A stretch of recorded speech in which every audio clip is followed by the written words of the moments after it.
Mi nombre es Emiliano Barajas Torres, profesor del Instituto Tecnológico Superior de Tacámbaro. El tema que les voy a presentar es el ciclo celular. El objetivo es conocer las diferentes fases del ciclo celular, su importancia en la formación completa de una nueva célula, además de los mecanismos de regulación que evitan en lo posible la creación de células con múltiples errores.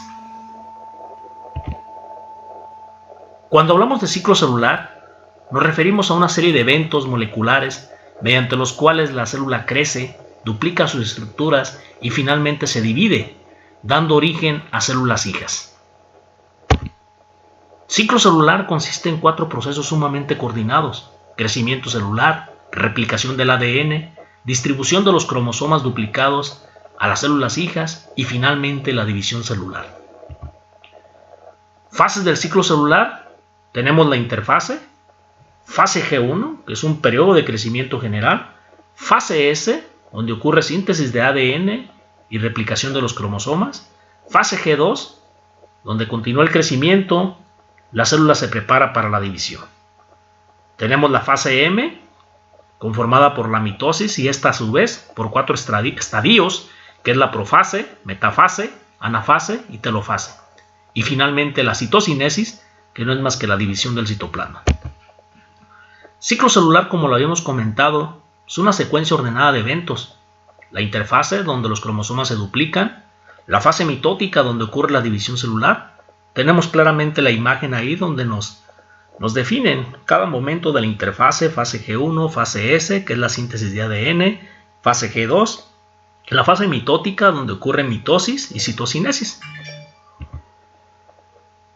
La interfase no es más que el periodo del ciclo celular comprendido entre el inicio de la vida de la célula y el comienzo de lo que es la división celular.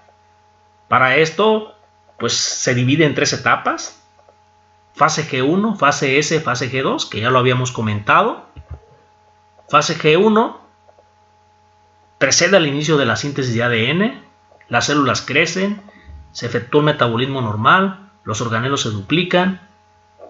Posee una duración muy variable dependiente del tipo de célula, es decir, si hablamos de células eucariotas o procariotas. La fase S, donde las células duplican su material genético, es decir, hay replicación, tanto del ADN como de los cromosomas. Fase G2, donde las células continúan creciendo y se preparan para la mitosis. Este es un diagrama donde nos representa de manera general el ciclo celular. La interfase con la fase G1, fase G2, fase S, donde hablamos en qué momento la célula se duplica, su tamaño y aumenta la cantidad de organelos, enzimas y otras moléculas, donde hay duplicación del material genético y proteínas asociadas. La fase G2, donde ocurre la división celular, la fase mitótica, la citocinesis en general. ¿Sí? Por otro lado, dentro de este ciclo existen mecanismos que nos controlan el funcionamiento de cada una de las etapas. Estos mecanismos de regulación no es más que un complejo de proteínas quinasas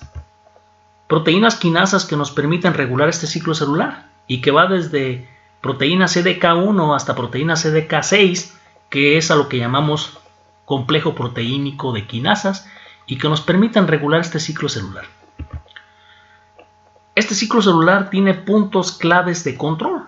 Tenemos puntos de control de G2, que es en la entrada de la fase M, punto de control de M, que es en la salida de M, y punto de control de G1.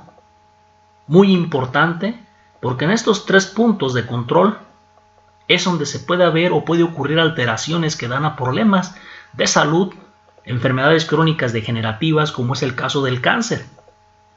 Estas proteínas o este complejo proteínico, de la misma manera dentro de la fase S de la interfase, es donde se sintetizan y donde hay una autorregulación.